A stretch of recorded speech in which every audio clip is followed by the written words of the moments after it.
刘伯承晚年向华国锋提过一个要求，如果不答应，死后不进八宝山。刘伯承在全军大授衔时被授予元帅军衔，这个光荣的军衔是对他在战争中英勇表现的肯定。然而，这份荣誉也伴随着他在战场上所付出的巨大牺牲。刘帅在战争期间多次受伤，这些伤势让他的身体透支到了极限。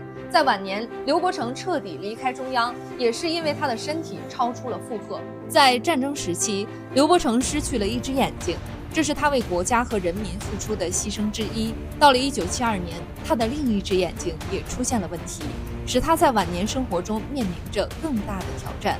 之后的第2年更是无法下床。到了1976年，刘伯承的病情突然加重，更是引起了组织的重视。华老更是亲自前往医院探望刘帅，而刘伯承却在此时提了一个要求。刘伯承病重之际向华国锋提了一个要求，如果华老不答应，他宁可葬身荒野。那么刘伯承提了一个什么样的要求呢？故事的起因还要从抗日战争说起。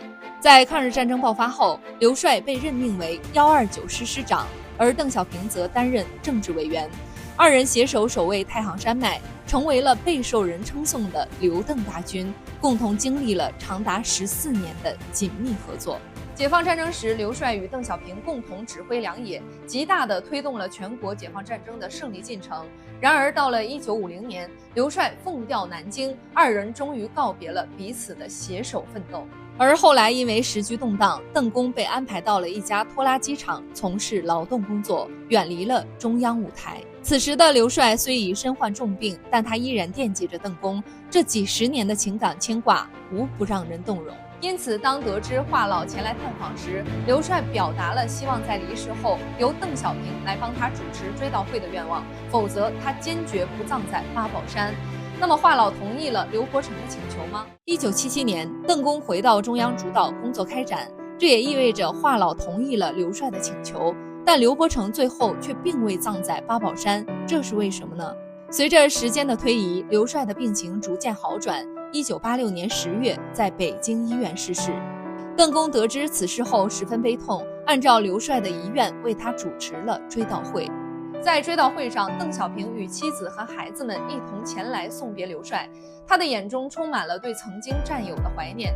当邓小平目睹刘帅的遗像时，似乎回忆起了二人在太行山上的岁月，脸上被潮湿的空气沾染了一些。尽管刘帅的愿望得以实现，但他的骨灰却未能安葬在八宝山。原来在生命的最后时刻，刘帅嘱咐儿子希望能长眠在歙县的将军岭，因为他曾在那里与邓小平并肩战斗过。这段共同经历的往事深深打动了邓小平，得知老战友的最后愿望后，邓公也批准了此事，让刘帅最后在将军岭安息。